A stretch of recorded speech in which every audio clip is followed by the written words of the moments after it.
वाह, what a Colgate smile. एक बार फिर से आप सभी का स्वागत है आपके यूएसए में। ठीक है, ये जो तस्वीर देख रहे हैं आप, ये है आपका फ्लैग। कहाँ का? आपके यूनाइटेड स्टेट्स ऑफ अमेरिका का, जहाँ पे आज से कुछ सालों पहले मिस्टर विलियम जेम्स लेके गए थे किसको? आपकी साइकोलॉजी को। साइकोलॉजी आपकी अच्छी खासी चल रही थी जर्मनी में, लेकिन जर्मनी से उठा के ले गए विलियम जेम्स कहाँ पे? आपके अमेरिका पे।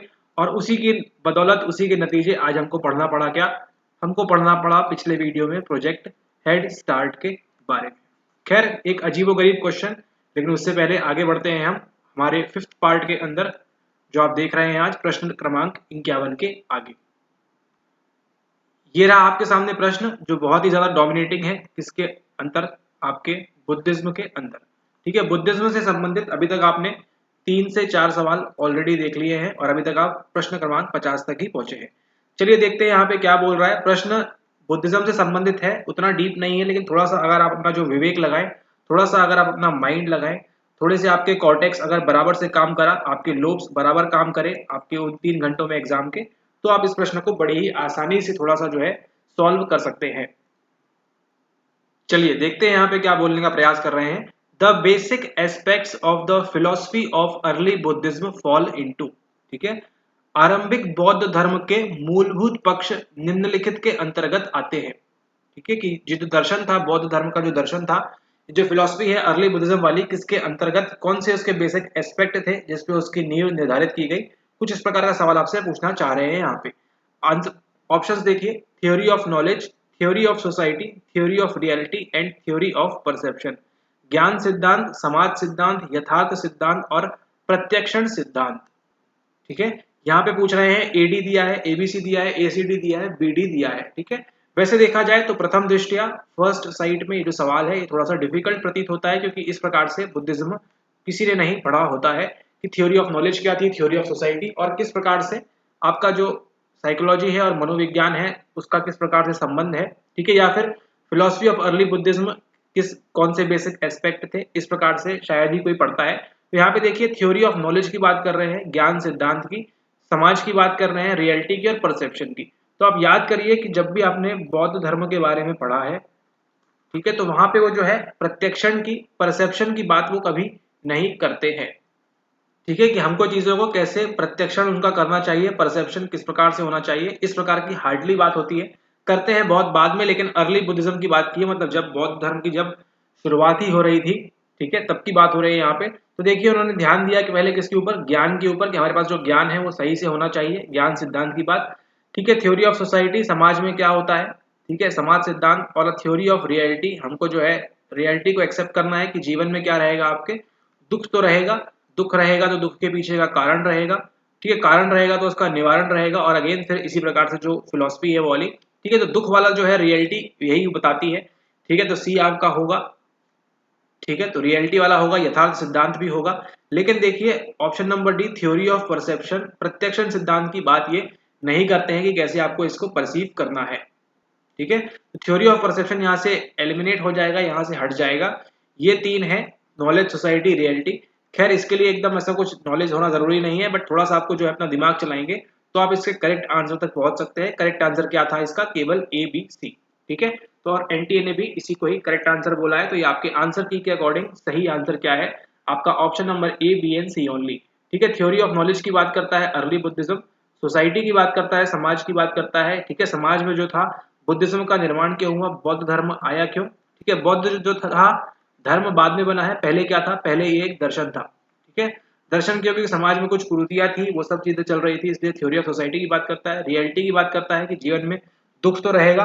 ठीक है, नॉलेज की बात कैसे करता है कि आपको जो महापरिनिर्वाण मिलेगा, ठीक है, ज्ञान की प्राप्ति करनी है, आपको एनलाइटनमेंट की तरफ जाना है। लेकिन कहीं भी हमको परसेप्शन या प्रत्यक्षण से संबंधित कि आपको किसी चीज को कैसे परसीव करना चाहिए, कैसे सोचना चाहिए, उस प्रकार की बातें नहीं करता है। तो करेक्ट आंसर क्या होता है? करेक्ट आंसर होता है आपका ऑप्शन नंबर 2, केवल ए बी सी ओनली। अब चलते हैं हम अगले सवाल के ऊपर। Wow, what a Colgate smile. चलिए अब देखते हैं अगले सवाल को। अगला सवाल क्या बोल रहा है? Identify the components of the ethical decision making. आचार संबंधी निर्णयता के घटकों को चिन्ह अंकित कीजिए, ठीक है, चिन्हांकित कीजिए, ठीक है। यहाँ पे बोल रहा है, देखिए आपको नेट की परीक्षा के अंतर्गत आपको कुछ सवाल ऐसे भी मिलेंगे, ठीक है, जिनको आपने कभी नहीं पढ़ा हो, लेकिन आप अगर उसको रेशनलाइज कर सके, ठीक है, आपका जो पास्ट एक्सपीरियंस था, है ना, उससे आप उसको रिलेट कर सके, थोड़ा सा आप अपना वहां पे चीजों को लॉजिक लगा सके, और प्लस इन सबको मिला के एक चीज है आपकी कॉमन सेंस, ठीक है। थोड़ा सा अगर आप ये लगा सके, रियल लाइफ प्रैक्टिकल एग्जांपल आप देख सके, तो कुछ सवालों को आप बिना थ्योरी पढ़े और जाने भी आप सॉल्व कर सकते थे, ठीक है, और आगे भी करते रहेंगे।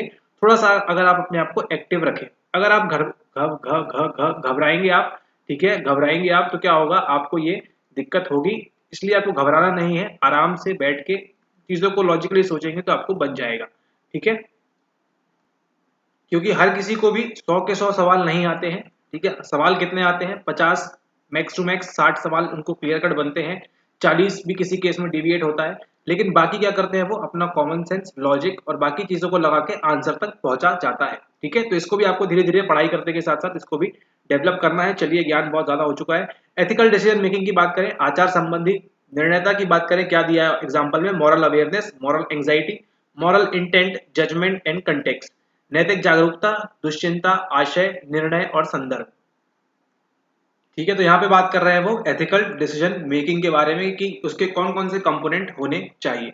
यहाँ पे देखिए, सबसे पहले बात किसकी कर रहे हैं, वो बात कर रहे हैं यहाँ पे आपकी मॉरल अवेयरनेस की, ठीक है, यानी कि नैतिक जागरूकता की बात कर रहे हैं। सबसे पहले ये बहुत इंपॉर्टेंट हो जाता है, बहुत जरूरी हो जाता है कि आप क्या रहें, आप अगर आपको कोई फैसला लेना है, बात किसी कर रहे हैं एथिकल डिसीजन मेकिंग की, है ना, कोई अगर आपको फैसला लेना है और कैसा होना चाहिए, वो आचार हित होना चाहिए, एथिकल होना चाहिए वो चीज, ठीक है, अनएथिकल नहीं होना चाहिए, ठीक है। कोई गलत इस प्रकार का फैसला नहीं करना है। अच्छा फैसला लेने के लिए आचार संबंधी निर्णयता, अच्छा एथिकल डिसीजन लेने के लिए क्या होना चाहिए, आपको जागरूकता होनी चाहिए, नैतिक जागरूकता आपकी होनी चाहिए। देखिए, एंग्जाइटी यहाँ दिया हुआ है, बिल्कुल गलत ऑप्शन है। एंग्जाइटी को आप सीधे सीधे एलिमिनेट कर सकते हैं।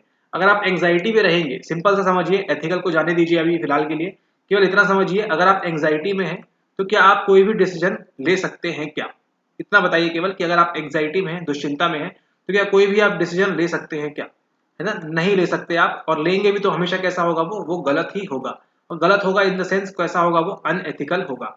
तो बी तो वैसे ही चला गया पिक्चर के बाहर, बी चला गया, बी के जाते ही क्या चला गया आपका, ये चला गया, ये चला गया, बचा गया आपका सी डी ई, ठीक है। सीडीई क्या है, मॉरल इंटेंट की बात हो रही है, जजमेंट की बात हो रही है और मॉरल कंटेक्स्ट की बात हो रही है, ठीक है। लेकिन आपको मालूम है जागरूकता आपकी होनी चाहिए तो ही होगा, तो ऑप्शन तो आपको मिल ही गया है, करेक्ट आंसर तक आप पहुंच गए हैं, ए सी डी इसका करेक्ट आंसर है, ठीक है। और यही आपके आंसर की के अंदर भी इसी को दिया हुआ है, ठीक है। यहाँ पे ध्यान दीजिए इस बात का। अब देखिए, आपको मान लीजिए जागरूकता भी नहीं मालूम है, दुश्चिंता को आपने एलिमिनेट कर दिया। अब यहाँ पे देखिए, मॉरल इंटेंट, बिल्कुल सही बात है, आपका जो है आशय जो है, इंटेंट कैसा होना चाहिए, वो नैतिक होना चाहिए, ठीक है। और आपका जो जजमेंट है वो भी कैसा होना चाहिए, वो यहाँ पे नैतिक होना चाहिए, ठीक है। आप चीजों को जो एथिकल डिसीजन मेकिंग के अंदर जजमेंट भी कैसा होना चाहिए, आपका जो निर्णय करेंगे आप, वो भी कैसा होना चाहिए, एथिकल होना चाहिए, कि किसी किसी को नुकसान ना हो, ठीक है। यहाँ पे देखिए, मॉरल कंटेक्स्ट की बात कर रहे हैं, संदर्भ का यहाँ पे कोई भी संबंध नहीं होता है, ठीक है। कंटेक्स्ट कुछ भी हो, आपको अगर एथिकल डिसीजन लेना है तो आप वैसे ही लेंगे, ठीक है। कंटेक्स्ट की यहाँ पे कोई भी आवश्यकता नहीं है। अवेयरनेस, एंग्जाइटी की बात भी नहीं है, सी एंड डी, ठीक है। नैतिक जागरूकता होनी चाहिए, नैतिक आशय होना चाहिए और नैतिक निर्णय आपने लेना चाहिए। ऑप्शन नंबर 4 एसीडी जो है इसका करेक्ट आंसर होता है। ना ही यहाँ पे नैतिक संदर्भ की बात हो रही है, ना ही यहाँ पे नैतिक दुश्चिंता की बात हो रही है, नॉट मॉरल एंग्जाइटी है, ना ही आपका मॉरल कंटेक्स्ट। एंग्जाइटी में आप हमेशा बैड डिसीजन लेंगे, मॉरल कंटेक्स्ट से भी यहाँ पे कोई मतलब नहीं होता है। अवेयरनेस, इंटेंट, जजमेंट, ए आई जे, ठीक है। ये आपके कंपोनेंट्स है किसके, एथिकल डिसीजन मेकिंग के। अब चलिए चलते हैं अगले सवाल के ऊपर। Wow, what a Colgate smile. चलिए, अगला देखिए सवाल है आपके कहां से, आपके स्ट्रेस से सवाल है, हाईली रिपीटेड सवाल है, पहले भी ये रिपीट हो चुका है, ठीक है। कम से कम अभी तक हमने 50 सवाल देखे हैं, तो आपके 6 से 7 सवाल तो आपके ऑलरेडी जो है रिपीट वाले सवाल हो चुके हैं, ठीक है। मतलब आप देख रहे हैं 100 सवालों में से अगर हम पूरे प्रश्न देख लेंगे तो आपके 10 to 12% देखा जाएगा, तो आपके जो सवाल है रिपीट होते हैं पीवाईक्यू से, और आप लोग इस बात की महत्वता को समझते नहीं है। खैर, जाने दीजिए। यहाँ पे देखिए, अब 10-12% पुराना, 10-12% नया, ठीक है, ओके। यहाँ पे देखिए arrange the following physiological response to stress sequentially. कई लोगों ने यहाँ पे गड़बड़ की होगी क्योंकि उन्होंने एक चीज के ऊपर ध्यान नहीं दिया होगा। अगर उन्होंने रटा होगा तो यहाँ पे सवाल गलत हुआ होगा, अगर उन्होंने समझ के किया होगा तो यहाँ पे बिल्कुल भी सवाल गलत होने के चांसेस बिल्कुल ही शून्य हो जाते हैं, बिल्कुल ही न्यून हो जाते हैं यहाँ पे। ठीक है, यहाँ पे देखिए क्या बोल रहे हैं, प्रतिबल के प्रति। अब यहाँ पे देखिए कहीं प्रतिबल लिख रहे हैं, कहीं दबाव लिख रहे हैं। ठीक है, ओके, तो प्रतिबल के प्रति शरीर क्रियात्मक अनुक्रिया को अनुक्रम में व्यवस्थित कीजिए। आपका जो शरीर है किस प्रकार के फिजियोलॉजिकल रिस्पॉन्सेज देता है आपके स्ट्रेस के लिए। ठीक है, स्ट्रेस कब आएगा आपको, जब आप अपनी आंसर की देखेंगे या फिर आपका रिजल्ट आएगा उसके बाद आपको स्ट्रेस आ सकता है, या फिर एग्जाम के पहले भी आपको स्ट्रेस आ सकता है, बहुत ज्यादा अगर आ गया तब की बॉडी किस प्रकार से रिस्पॉन्स करती है यहाँ पे पूछ रहे हैं। ऑप्शन क्या क्या दिया हुआ है यहाँ पे, release of adrenocorticotropin hormone from pituitary gland, release of CRF from hypothalamus, perception of stress, suppression of immune system functioning, glucocorticoid नहीं glucocorticoid release from adrenal gland. ठीक है, पीयूष ग्रंथि से एड्रिनोकॉर्टिकोट्रोपिन हार्मोन का स्त्राव, अधचेतक हाइपोथैलेमस से सीआरएफ का स्त्राव, प्रतिबल का अवबोध, प्रतिरक्षी तंत्र कार्यकरण का प्रतिशमन, अधिवृक्क ग्रंथि से ग्लूकोकॉर्टिकॉइड का स्त्राव। ठीक है, तो यहाँ पे क्या करना है, आपको केवल जमाना है यहाँ पे। ठीक है, कि आपको पहले क्या होता है, उसके बाद क्या होता है, उसके बाद क्या होता है। सिंपल सा अगर आप एक चीज को आइडेंटिफाई कर लेते आप आंसर तक पहुंच जाते। सबसे पहले देखिए आपकी बॉडी में जो भी चीजें होंगी है ना, उसके पहले की भी यहाँ पे एक चीज दी हुई है, 1 2 3 4 5, इन 5 ऑप्शन में से फिजियोलॉजिकल रिस्पॉन्स से पहले। ठीक है, आपको यहाँ पे जो एक छोटा सा उन्होंने गेम खेला और वो गेम क्या था, वो यह था यहाँ पे option number C, perception of stress. ठीक है, प्रतिबल का अवबोध। ठीक है, आपको क्या पहले क्या होगा, आपको स्ट्रेस का परसेप्शन होगा। ठीक है, कि अच्छा स्ट्रेस का प्रत्यक्षण आपको समझ में आएगा कि अच्छा स्ट्रेस मुझे है ना, वो आप परसीव करेंगे जब आपको मालूम पड़ेगा परीक्षा आने वाली है। ठीक है, या कुछ भी होने वाला है, रिजल्ट आने वाला है, तो आप उसको परसीव करेंगे स्ट्रेस को सबसे पहले। ठीक है, परसेप्शन ऑफ स्ट्रेस, तो अब ये विचारणीय है कि परसेप्शन किस प्रकार से फिजियोलॉजिकल रिस्पॉन्स हो सकता है। पता नहीं एंटी के लिए होता भी हो, बट पता नहीं। ठीक है, किसी चीज को प्रत्यक्षण करना है फिजियोलॉजिकल रिस्पॉन्स। ठीक है, मान के चलते हैं, चलिए परसेप्शन ऑफ स्ट्रेस जो है यहाँ पे फिजियोलॉजिकल रिस्पॉन्स है। ठीक है, लेकिन आपको ऑप्शन में दिया है तो आपको किस पे ध्यान देना है, आपको +2 लाने पे ध्यान देना है। सबसे पहले क्या होगा, सबसे पहले आपको स्ट्रेस का प्रत्यक्षण होगा, उसके बाद ही आपकी बॉडी में जो भी चेंजेस होंगे वो होंगे। ठीक है, बिना स्ट्रेस को परसीव किए ऑटोमेटिकली पिट्यूटरी कुछ छोड़ने नहीं लगेगा, रिलीज नहीं करने लगेगा, ऑटोमेटिकली एड्रिनल ग्लैंड कुछ नहीं करेगा। सबसे पहले क्या होना जरूरी है, आपके प्रतिबल का अवबोध होना आपको बहुत जरूरी है। परसेप्शन ऑफ स्ट्रेस जो है आपके लिए बहुत ज्यादा जरूरी है। बिना परसीव किए किसी चीज को, खतरे को आप आगे आपकी बॉडी रिस्पॉन्स कर ही नहीं सकती है। ठीक है, ऑटोमेटिकली नहीं होगा। सबसे पहले क्या जरूरी है, यहाँ पे परसेप्शन ऑफ स्ट्रेस जरूरी है। ठीक है, तो सी सबसे पहले आएगा और आप सही उत्तर तक यहाँ पे पहुंच चुके हैं। ऑप्शन नंबर 2 यहाँ पे आपका करेक्ट आंसर होता है।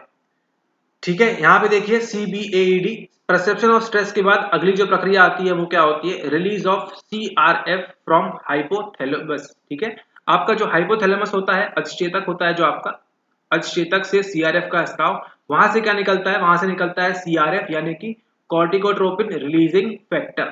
ठीक है, फैक्टर निकलता है वो वाला। उसके बाद क्या होता है, अगला चरण A, release of ACTH adrenocorticotropic hormone from pituitary gland. आपका जो पिट्यूटरी से ACTH निकलता है एड्रिनोकॉर्टिकोट्रोपिक हार्मोन।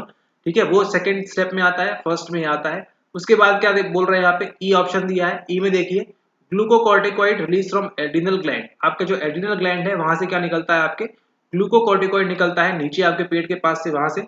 और उसके बाद क्या होता है, suppression of immune system functioning. आपका जो प्रतिरक्षी तंत्र है, ठीक है, उसका कार्यकरण का क्या हो जाता है, वहां पे प्रतिशमन वहां पे हो जाता है। ठीक है, सबसे पहले क्या होगा, 1 नंबर पे perception of stress, then CRF छूटेगा, देन ये वाला होगा PG से आपका निकलेगा यहाँ पे ACTH, देन आपका क्या होगा, ग्लूकोकॉर्टिकॉइड निकलेगा नंबर 4 पे, और नंबर 5 पे क्या होगा आपका suppression of immune system functioning. आपका जो अधिचेतक है वो सबसे पहले करेगा, उसके पहले ये होगा, देन ये वाला, और फिर प्रतिशमन सबसे अंत में होगा कि आपका जो इम्यून सिस्टम है वो काम करना बिल्कुल बंद पड़ जाएगा और आप जो है पलंग बिस्तर पकड़ लेंगे। ठीक है, तो यहाँ पे देखिए CBAED, ये इसका करेक्ट आंसर है, ऑप्शन नंबर 2 CBAED। इसको आप नोट कर लेंगे, आगे भी जब कभी स्ट्रेस से इस प्रकार सवाल अगर आया तो आप जो है इसको बड़े ही आसानी से सॉल्व कर पाएंगे कि ये स्टेप होते हैं और उनके बाद ऐसा ऐसा होता है। ठीक है, ओके, चलते हैं अगले सवाल के ऊपर।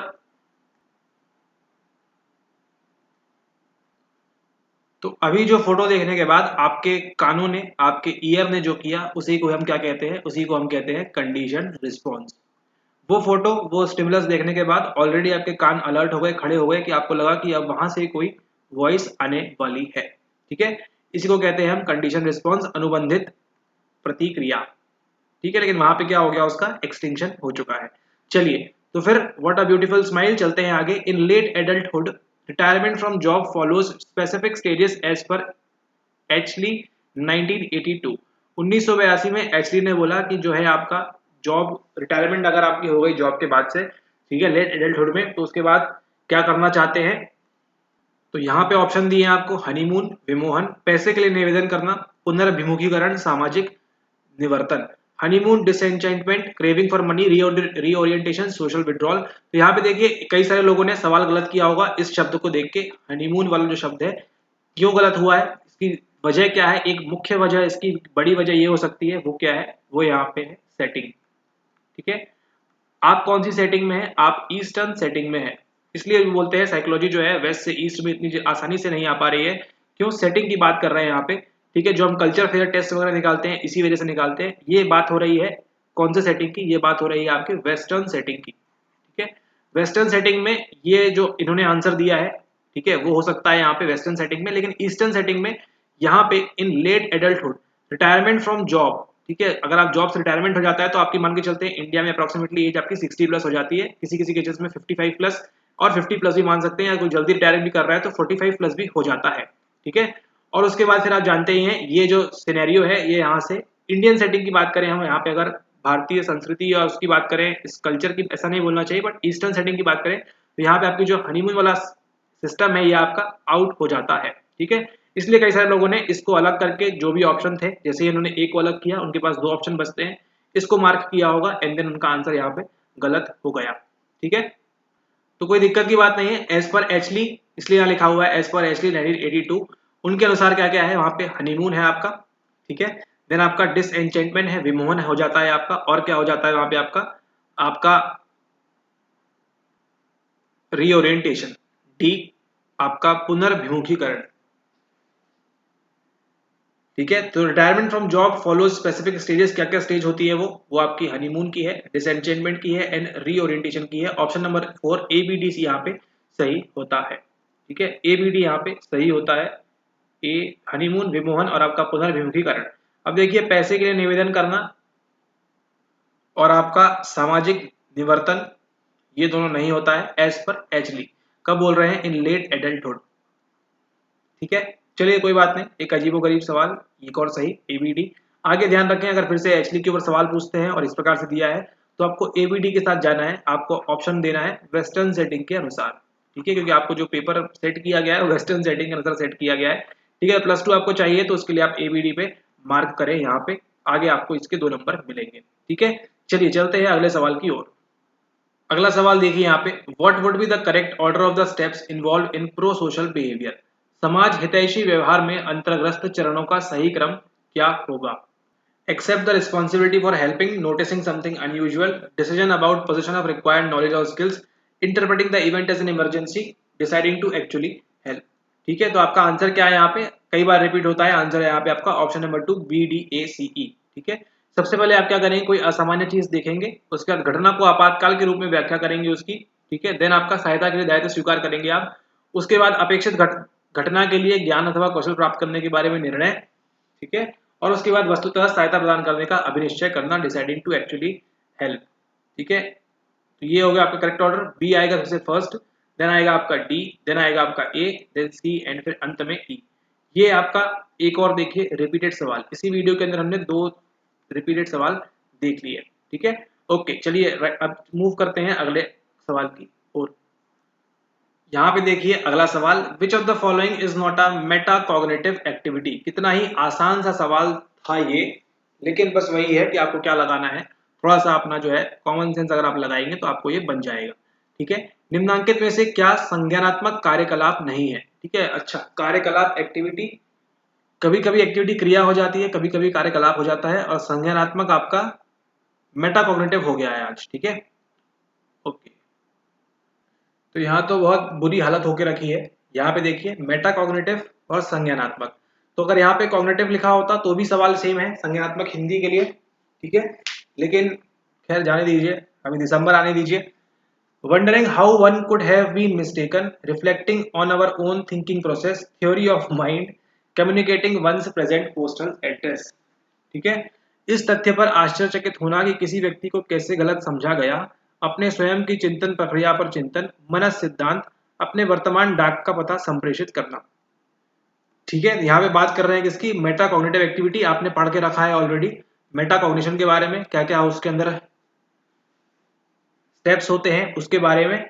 ठीक है, तो वो नहीं पूछ के उन्होंने प्रश्न थोड़ा सा घुमा के इस प्रकार से पूछा, और सही उत्तर क्या है यहाँ पे आपका option number 4, communicating one's present postal address. अपने वर्तमान डाक का पता संप्रेषित करने के लिए ये कोई एक मेटा कॉग्निटिव एक्टिविटी नहीं है। आप सिंपली क्या कर रहे हैं, अपना जो घर का पता है अमेजन फ्लिपकार्ट को दे दे रहे हैं कि आप यहाँ डिलीवरी कर दीजिए, या किसी को बता रहे हैं पोस्ट से कि आप वहां से लेफ्ट ले लीजिए, वहां से बस पकड़ लीजिए, वहां से हवाई जहाज ले लीजिए। सिंपली आप क्या बोल रहे हैं, अपना पोस्टल एड्रेस बोल रहे हैं वहां पे। ठीक है, उसके लिए आपको किसी मेटा कॉग्निटिव एक्टिविटी की जरूरत नहीं है वहां पे। लेकिन हाँ, wondering how one could have been mistaken, आपकी गलती किस प्रकार से हुई होगी, ठीक है, आपने कौन सा पेपर में गलत मार्क किया, इस तथ्य पर आश्चर्यचकित होना कि किसी व्यक्ति को कैसे गलत समझा गया। ठीक है, इसके लिए आप हो सकता है समझ सकते हैं reflecting on our own thinking process, अपने स्वयं की चिंतन प्रक्रिया पर चिंतन, ये एक मेटाकॉग्निटिव एक्टिविटी है। थ्योरी ऑफ माइंड जो है वो एक मेटाकॉग्निटिव एक्टिविटी है। लेकिन सिंपली आप किसी को अपने पता, घर का पता बता रहे हैं, इसके लिए आपको बहुत ज्यादा गहराई से गूढ़ चिंतन करने की आवश्यकता नहीं है। ठीक है, करेक्ट आंसर होता है आपका ऑप्शन नंबर 4, कम्युनिकेटिंग, अपने वर्तमान डाक का पता संप्रेषित करना। अब चलते हैं अगले सवाल की ओर। अब देखिए अगला सवाल, arrange the emergence of psychology following leadership approaches in a chronological order.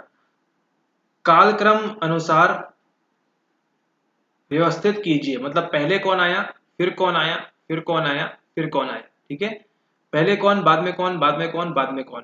ठीक है, ये पूछ रहे हैं कि आपकी जो लीडरशिप अप्रोचेस है, निम्नांकित नेतृत्व उपागमों के उद्भवन को कालक्रम अनुसार व्यवस्थित कीजिए। ठीक है, पूछ रहे हैं प्रश्न आपसे यहाँ पे, behavioural approach, transformational approach, trait approach, contingency approach.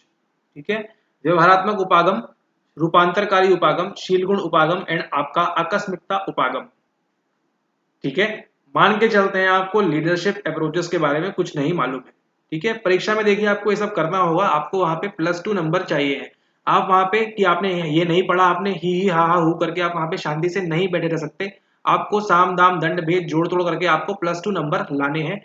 जितना ज्यादा से ज्यादा आप अपना दिमाग लगा सकते हैं आपको वहां पे लगाना है। ठीक है, एटलीस्ट आप 4 में से 3 ऑप्शन तक पहुंचिए, 3 में से 2 तक पहुंचिए, 2 में से 1 तक पहुंचेंगे आप। ठीक है, लेकिन आपको क्या करना होगा, ट्राई करना होगा आपको। ठीक है, चलिए बात करते हैं यहाँ पे। देखिए सवाल देखा जाए तो टफ है और देखा जाए तो काफी इजी भी है। वो देखते हैं किस प्रकार से। यहाँ पे आपको दिया हुआ है व्यवहारात्मक उपागम, रूपांतरकारी उपागम, शीलगुण उपागम और आपका आकस्मिकता उपागम। सबसे पहले देखिए अगर हम बात करें यहाँ पे पर्सनैलिटी की, ठीक है, तो हमारे पास सबसे पहले क्या थे, हमारे पास सबसे पहले थे वहां पे ट्रेट की बात करते हैं ना, शील गुण की बात की थी हमने। पहले ट्रेट आया, फिर टाइप आया, ठीक है, उसके बाद आगे जो भी आता गया। ठीक है, सबसे पहले क्या ट्रेट है, सी पे आ जाइए। सबसे पहले सी आया होगा, ठीक है, आपको मालूम नहीं है, सी आया होगा मे बी। ठीक है, तो सी पे आ गया। सी के आने के बाद आपके पास 2 पे आ गए, 50-50 पे। तो आपकी जो प्रोबेबिलिटी है, आपकी जो प्रायिकता है उत्तर सही होने की, वो पहले से ज्यादा बढ़ चुकी है। पहले जो 25% थी, आप आंसर सही कर सकते हैं, अब वो कितनी हो गई है, अब वो आपकी यहाँ पे 75% तक यहाँ पे आ चुकी है। सॉरी नॉट 75, आपकी 50% तक यहाँ पे आ चुकी है। या तो ये सही है या फिर ये सही है। ठीक है, 50-50 है आपको, तो अब रिस्क आपकी, मतलब आपको जो रिवॉर्ड मिलेगा है ना, उसके लिए अब आपका रिस्क जो है कम हो गया है। ठीक है, पहले इन चारों में से आप करते तो क्या होता, आपके पास इन चारों में से कुछ भी सही हो सकता है, लेकिन अब क्या कर दिया आपने, इन 2 में से ही कुछ सही है, तो आपका जो रिवॉर्ड मिलने के चांसेस हैं वो बढ़ गए हैं 50%। ठीक है, ओके, यहाँ पे देखिए सबसे पहले आया ट्रेट। ट्रेट के बाद कौन आया होगा, देखिए बिहेवियरल अप्रोच, ट्रांसफॉर्मेशनल, कंटिजेंसी। व्यवहारात्मक, रूपांतरकारी, शीलगुण या फिर आपका आकस्मिकता। ए ऑलरेडी दिया हुआ है, बिहेवियर आया नेक्स्ट, देन वॉटसन वगैरह आया 1920 में। ठीक है, ट्रेड अप्रोच पहले आई, देन बिहेवियरिज्म आया, तो अगेन आपके पास CABD। अब आप कंफ्यूज किसमें है कि ट्रांसफॉर्मेशन पहले हुआ होगा या फिर आपका कंटिजेंसी अप्रोच जो है वो पहले हुई होगी। देन यहाँ पे आपको थोड़ा सा जो है रिस्क लेना पड़ेगा। ट्रांसफॉर्मेशनल अप्रोच पहले आई, रूपांतरकारी या फिर आकस्मिकता, उपागम पहले आया होगा। ठीक है, तो यहाँ पे आपका करेक्ट आंसर क्या है, आपका ट्रांसफॉर्मेशन पहले आया, देन आपका कंटिंजेंसी आया, CABD। ठीक है, ये है आपका करेक्ट आंसर। ठीक है, तो इस प्रकार से भी अगर ट्राई करें आप तो सवाल को सॉल्व कर सकते हैं, बट ट्राई करना होगा। ना 1 है, ना 2 है, ना 4 है। CABD सबसे पहले कौन सी लीडरशिप अप्रोच आई, आपकी ट्रेट अप्रोच, देन आपकी बिहेवियरल अप्रोच, देन आपकी ट्रांसफॉर्मेशनल अप्रोच ना, एकदम रूपांतरकारी। ट्रांसफॉर्मेशन क्या होता है, एकदम चेंज हो जाना, और फिर आपकी आती है कंटिंजेंसी अप्रोच। CABD इसका सही आंसर है। अब चलते हैं हम अगले सवाल के ऊपर। अगला सवाल देखिए यहाँ पे, which of the following are true about multiple regression. बहुविध प्रतिगमन के बारे में निम्नलिखित कौन कौन से सही है। ठीक है, यहाँ पे पूछ रहे हैं आपसे कि मल्टीपल रिग्रेशन के बारे में इनमें से क्या क्या सही है। इट इज लीनियर रिग्रेशन, यह रेखीय प्रतिगमन है। There are more than one criterion, इसका एक से अधिक मानदंड निकष होता है। There are more than one predictor, इसमें एक से अधिक भविष्यवाची होते हैं। It doesn't have intercept constant, इसमें अवरोध नियतांक नहीं होता है। यहाँ पे देखिए बोल रहे हैं इसमें अवरोध नियतांक नहीं होता है। It doesn't have intercept constant, ऐसा नहीं है। ठीक है, ये तो ऑलरेडी एलिमिनेट हो चुका है, बिना इसके कैसे काम चलेगा। ABD कैंसिल, BCD कैंसिल, दो ऑप्शन पे आ गया 50-50। ठीक है, क्या बोल रहे हैं, BC ओनली या AC ओनली, यानी कि there are more than one predictor, इसलिए वहां पे मल्टीपल रिग्रेशन हो रहा है। इसमें इसमें एक से अधिक भविष्यवाची होते हैं, सिंपल से आपको इतना समझना है यहाँ पे। ठीक है, और ये फिर क्या बोल रहे हैं कि यहाँ पे इट इज लीनियर रिग्रेशन, तभी तो यहाँ पे हो रहा है। ठीक है, यह रेखीय प्रतिगमन है, इसलिए ऑप्शन नंबर 1 और C जो है आपका सही होता है। ठीक है, ऑप्शन नंबर A ये सही है और आपका C है यहाँ पे सही है। ठीक है, there are more than one criterion, ऐसा नहीं, A एंड C है, इसलिए आपका मल्टीपल रिग्रेशन के लिए ट्रू हो रहा है, कंडीशन फॉलो हो रही है यहाँ पे। Option number 2 A and C only, ये जो है आपका यही आपका सही उत्तर है। ठीक है, option number 2 A and C only, यह रेखीय प्रतिगमन है और आपका इसके अंदर एक से अधिक भविष्यवाची होते हैं।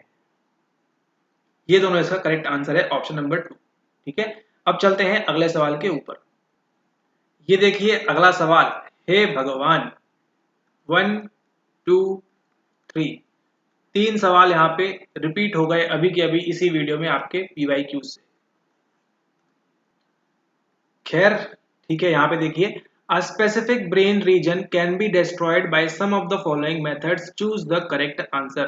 किसी विशेष मस्तिष्क क्षेत्र को निम्नलिखित विधियों द्वारा नष्ट किया जा सकता है, सही विकल्प चुनना है आपको। यहाँ पे ये जो आप खूबसूरत सी सुंदर सी तस्वीर देख रहे हैं और ये जो आप देख रहे हैं दो मस्तिष्क, ठीक है, ये दिखते हैं कुछ इस प्रकार से अंदर और इस प्रकार से यहाँ वलकुट होता है।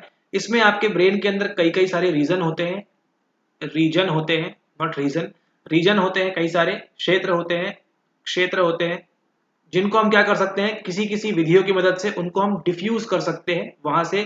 कई बार तो वहां का जो ऑर्गन है, अगर हम बात करें आपका HM का जो केस हुआ था, है ना, HM के केस के अंदर वहां पे जो ऑर्गन था उसका हिपोकैम्पाई, उसको भी रिमूव ही कर दिया गया था। ठीक है, रिमूव कर दिया गया था। उस विधि को क्या बोलते हैं, उसका नाम है आपका सर्जिकल रिसेक्शन। ठीक है, इसकी मदद से उसका जो था वहां पे जो खोपड़ी के जो हिस्सा था उसका, वहां पे उसको उसी को अलग कर दिया था वहां से, एंड देन आगे जो केस हुआ आपको मालूम ही है। ठीक है, तो ऐसे ही हम क्या कर सकते हैं, कई बार उस क्षेत्र को, पर्टिकुलर क्षेत्र को हम क्या कर सकते हैं, हमारी स्टडी के लिए या किसी अन्य काम के लिए उसको हम वहां पे डैमेज भी कर सकते हैं। और वही पूछ रहा है आपसे कि कौन कौन सी विधियां होती है, ऑलरेडी PYQ में कराया दिया है, रिपीट होता रहता है ये सवाल, आगे भी होगा, पहले भी हुआ था एंड आगे भी होता रहेगा इस प्रकार का सवाल। ठीक है, तो आपका जो ब्रेन है अंदर से कुछ इस प्रकार से दिखता है और इसी प्रकार की कुछ आपकी तैयारी कराते हैं। आपके दिसंबर बैच के लिए भी थोड़ा सा प्रमोशन कर देते हैं, अगर आप ज्वाइन करना चाहते हैं 26 जुलाई से नवीन बैच स्टार्ट हो रहा है, तो उसको भी आप ज्वाइन कर सकते हैं। ठीक है, ओके, यहाँ पे देखिए फ्रंटल लोब है आपका, यहाँ पे उसमें आपका मीडियल सेप्टम, यहाँ पे हिपोकैम्पस है, उसी के कुछ पार्ट को यहाँ से कंप्लीटली निकाल दिया गया था, हिपोकैम्पाई उसकी। ठीक है, कुछ एमिगडाला का पार्ट भी कुछ कुछ निकाल दिया गया था। ठीक है, और भी कुछ एक दो रीजन थे उनको निकाल दिया गया था। ठीक है, वो तो हुई बात वहां पे सर्जिकल रिसेक्शन की, लेकिन यहाँ कहाँ बोल रहे हैं, यहाँ पे बोल रहे हैं नष्ट करना है किसी चीजों को, उसके लिए कौन कौन सी विधियां हैं। पहला बोल रहे हैं इम्यूनोसाइटोकेमिकल मेथड, प्रतिरक्षी कोशिकी रासायनिक विधि, radio frequency lesion method, radio आवृत्ति विक्षति विधि, एक्साइटोटॉक्सिक लेजियन। ठीक है, आपका जो एक्सीटोटॉक्सिक विक्षति विधि है, फ्लोरोगोल्ड मेथड, फ्लोरोगोल्ड मेथड, फ्लोरोगोल्ड से कुछ और याद आ गया गोल्ड देख के, और एक्सपेरिमेंटल एब्लेशन मेथड, प्रायोगिक अंशोछेदन विधि। ठीक है, यहाँ पे क्या करेंगे, एब्लेशन आपको ऑलरेडी पहले सवाल पूछा गया था, इसको ध्यान दीजिए।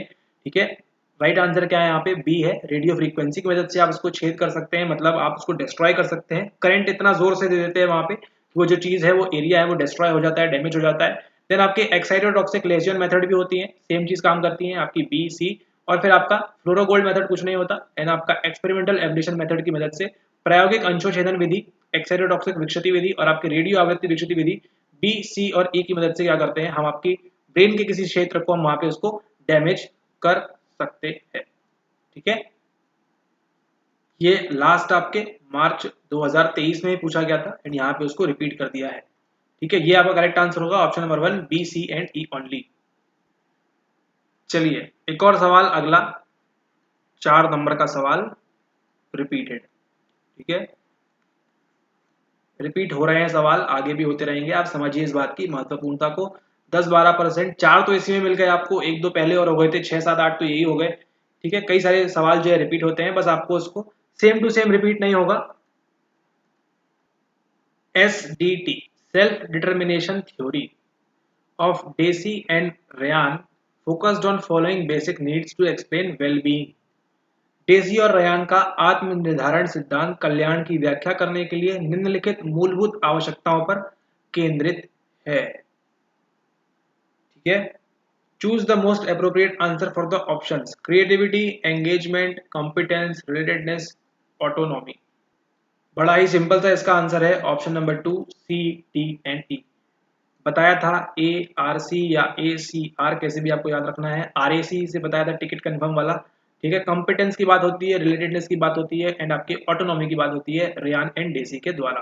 ठीक है, कॉम्पिटेंस, रिलेटेडनेस एंड ऑटोनॉमी, इसका सही आंसर है option number 2, C D and E only.